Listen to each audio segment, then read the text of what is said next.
ये बहुत नॉटी है, बहुत ज़्यादा नॉटी है। ये हमेशा ऐसी कुछ चीज़ें बोलती है जिसका मतलब हमेशा एक डबल मीनिंग होता है। नहीं, सोचो हमारे डायरेक्टर, इनके हस्बैंड डरे रहते थे सेट पे। मैं तो बहुत शरीफ इंसान हूँ। तूने मुझे कितने बार भौ किया है यार। थोड़ा बहुत तो बहुत भौई तो बोलती है। तो सबसे पहले तो राम राम सारा ने और हमारी सीरीज आने लग रही है तीना की, सारे हैं उसमें और मैं पूरी उम्मीद करूँगी तुमने सारा ने पसंद आओगी और तुमने तुम्हें प्यार करना है।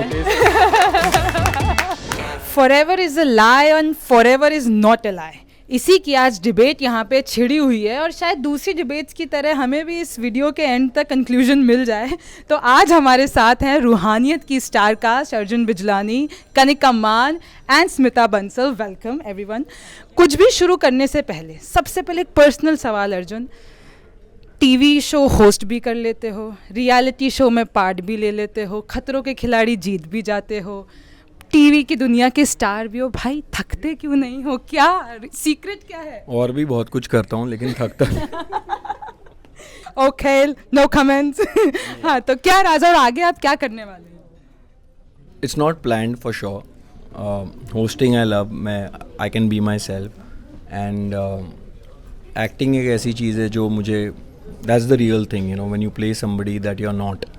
सो आई थिंक उन दोनों में बैलेंस करता हूँ और जो काम आता है करता रहता हूँ। अच्छा, ये और फिर सेट्स पे क्या माहौल रहता था अर्जुन कि कैसे आप लोग अगर इतनी इमोशन, इंटेंस इमोशन, क्या कभी प्रैंक वगैरह कुछ ऐसा किस्सा शेयर कीजिए, कुछ आपने किया हो? ये इन्होंने किया है और मेरे साथ किया है ना, इसलिए ये करते। तो इनसे पूछिए क्या किया है, कितना please, टॉर्चर please, किया please है। बताइए। एक तो सबसे मेजर जो मैं सबको बताती हूँ, तो मुझे पानी से बहुत डर लगता है और हमारा पूल सीक्वेंस था और इन्होंने जो टॉर्चर मुझे किया है, जान जान कर पानी में धक्का दे देना, आराम से मैं बैठी हूँ पूरा पलटा दिया और चुपचाप साइलेंटली आते हैं। हमने वीडियोस भी बनाई हैं, हम जल्दी शेयर करेंगे हमारे BTS।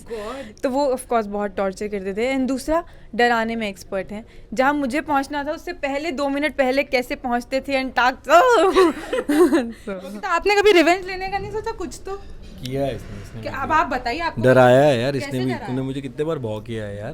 थोड़ा बहुत तो बहुत भौई तो बोलती है। और मैम आप? मैं तो बहुत शरीफ इंसान हूँ। मैं ना इनका प्रैंक ऐसे करती हूँ। खौफ रहता था इस सीन में। ये बहुत नॉटी है, बहुत ज़्यादा नॉटी है। ये हमेशा ऐसी कुछ चीज़ें बोलती है जिसका मतलब हमेशा एक डबल मीनिंग होता है और सामने वाले को ना ऐसा लगता है ये क्या बोल रही है मतलब यार? क्या था? ये मेरी तारीफ कर रही है, बैंड बजा रही है। तो ये बहुत इनके स्माइल के पीछे एक बहुत बड़ी शैतान है। हो बिल्कुल भी नहीं। इन्होंने सास का भी किरदार किया, कभी वो वाला पार्ट आ जाता था बाहर? नहीं। सोचो हमारे डायरेक्टर, इनके हस्बैंड डरे रहते थे सेट पे। अच्छा, जरूर, बिल्कुल नहीं डरे मैम रहते थे। क्या आप शॉट देंगी? ऐसा तो किया उन्होंने। ऐसा तो बिल्कुल नहीं किया उन्होंने। आओगी शॉट तो दोगी? जैसे मान लो वो कुछ और इमोशन है और इन्होंने कुछ और किया तो वो ऐसे आता था, स्मिता मैं क्या कह रहा था? मैं क्या कह रहा था कि इसको थोड़ा हम ऐसे भी कर सकते हैं।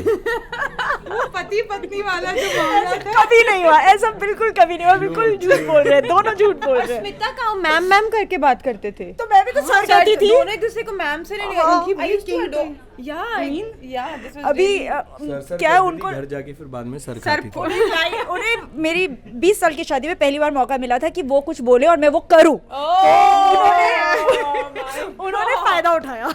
ओके, अब बात करते हैं रूहानियत की।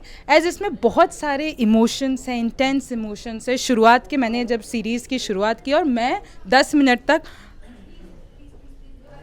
मेरा ये रिएक्शन था।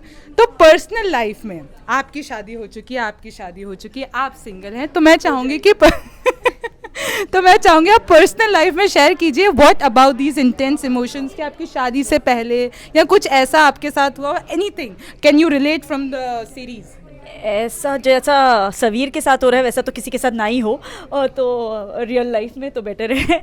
और प्रिशा का जैसे हार्ट ब्रेक हुआ है तो वो तो होता ही है और होना ही चाहिए, तभी तो आप सीखोगे, तभी तो आगे बढ़ोगे। गर्लफ्रेंड ने तो मुझे 2 टाइम किया था, मैं बहुत रोया था, बहुत विंडो पे बैठ के रोता ही रहता था और गाना सुनता रहता था, वो बीते लम्हे, वो वाला गाना, बीते लम्हे हमें बहुत याद आते हैं। अच्छा, आपका है ना बहुत ही ऐसे चुलबुली टाइप 19 की, ऐसे पीछे गुब्बारे फूट रहे हैं और आप ऐसे एंट्री मार रही, आपने रीजंस लिख लिए, ये कितना रियल लाइफ में आजकल ऐसे लड़कियां, डू यू थिंक मैं तो बिल्कुल ऐसी ही थी अपनी, जब मैं 19 में थी। I use to write slam books and उसमें तुम अपने बारे में लिखो, मैं तुम्हारे बारे में लिखूंगी। मैं तो सच में वो बिलीव करती थी एंड ऑफ कोर्स इतनी चुलबुली थी मेरी, मैं भी साइकिल चलाती थी। हूँ भी यार, सीरियसली अभी साइकिल चलाते हैं लड़कियां 19 साल की? यार मैं तो सच में चलाती थी। आई डोंट नो अभी वाले 19 वाले चलाते हैं कि नहीं, मेरे पास तो सच में थी। बचपन में ही चला रहे थे, 19 में आके 19 में आके मतलब मुझे मेरे स्कूल में मेरे पास साइकिल थी। या नहीं, मेरे टाइम पे तो थी ही, तुम्हारे टाइम पे मेरे पास भी मैं तो स्कूल साइकिल से ही जाती थी। अच्छा, इसमें एक आपसे पर्सनल अगेन सवाल है कि अभी आप स्मार्ट जोड़ी में नेहा के साथ आ रहे हैं, तो हाउ आप, आई गेस पहले इससे पहले कभी आए नहीं है स्क्रीन पे, तो how is the experience? I did this show because of her, because मैं चाहता था कि उसका जो टैलेंट है, उसकी जो कहानी है, वो लोगों तक पहुँचे थ्रू मी ऑब्वियसली। एंड हमने कभी साथ में काम नहीं किया था, तो I think as a couple it's fun to do that show, because बहुत क्यूट गेम्स है उस शो में। एंड इवन आयान भी आया था, तो हाँ, ही इंट्रोड्यूस्ड अस। सो बहुत मज़ा आता है जब एक कंफर्ट लेवल तो है ही, because she is your wife, तो गेम्स खेलना, और बाकी सारे कपल्स भी सारे शादीशुदा ही हैं, तो व्हाट हैपेंस इज़ कि सब अपनी अपनी कहानियाँ बताते हैं कैसे मिले। So I think it's a very happy show, and मुझे लगता है कि हर कपल को जो शादीशुदा है उसको ये शो ज़रूर करना चाहिए। अच्छा, ये तो हुई शादीशुदा वाली बात। आप सिंगल हैं, रेडी टू मिंगल? अगर मुझे आप कोई अच्छा ऑप्शन देंगी तो जरूर। आपने अभी अपने लिए option? Yes, so single. No, I hate commitments. मेरा ये अब सवाल मेरा आप था कि what do you think about commitments? आपने फॉरएवर की इधर forever is a lie, everything is temporary for me. नहीं, मैं I definitely believe in commitments, लेकिन मैं ऑफ कोर्स सही ऑप्शन का वेट कर रही हूँ जिसके साथ मैं कमिट करके खुश रह सकूँ, जो कि आई रियली वांट कि मेरा पार्टनर मुझे आशीर्वाद हर दिन प्लीज दे दो। हाँ, मेरा आशीर्वाद कमिटेड लाइफ में हाँ, तो हाँ, कुछ कमिटमेंट्स है, जैसे मेरा तो कमिटमेंट के नाम सुन के मुझे एंजाइटी हो जाती है। ओहो, maybe you have had bad experience. No, never into a relationship. दूसरों के एक्सपीरियंस दूसरों ने अपनी जिंदगी बर्बाद कर ली है। तो देखिए प्रेशा ने भी ना, नहीं हुई है उनको भी देख लो ना, जिनकी बर्बाद हुई उनको क्यों देख रही हो? ये भी बात है।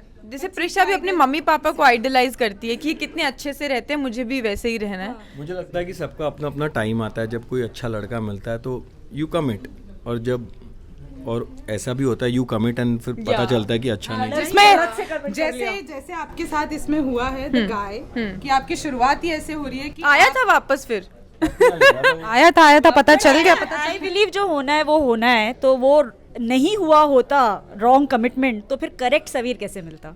तो वो भी तो ज़रूरी है ना। तो एक बार कमिट करके धोखा खाओगे तभी तो सीखोगे। और अच्छा, तो आपसे अगेन इस बात पे कि आपकी 2 डॉटर्स भी हैं और आप इधर माँ का रोल निभा रही हैं और डॉटर आपकी हैं, तो कितना आप रिलेट कर पाए? क्योंकि टीनेजर वो भी आएंगे, सभी टीनेजर वाला, तो व्हाट वाज द थिंकिंग कि आपने अपने पर्सनल लाइफ से कुछ उठा के उस चेहरे पे स्क्रीन पे कुछ रखा?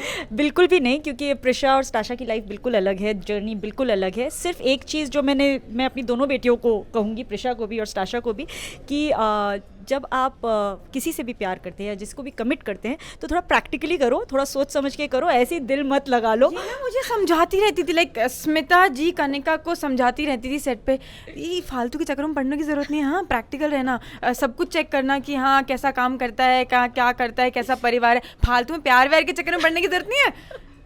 हाँ जी मुझे ऐसा लगता है कि आजकल बच्चे जो है ना, you don't know, you just fall in love and then बाद में रोते रहो, क्या फ़ायदा ना। तो थोड़ा प्रैक्टिकल हो जाता है। इश्क में हाँ कैसी रूहानियत है। एक हरियाणवी में कुछ पसंद होगा, as you from Panipat, something from Haryana? तो हरियाणवी गाना हमारी रूहानियत में कहाँ था? No, not in Roohaniyat, normally गा दो, तुम्हारा आवाज़ सुनना चाहते हैं बेसिकली। राम राम जी सारिया ने। हाँ, कुछ हरियाणा में कह दो, हमारी MX प्लेयर पे सीरीज आ रही है, समथिंग। बिल्कुल सही बात।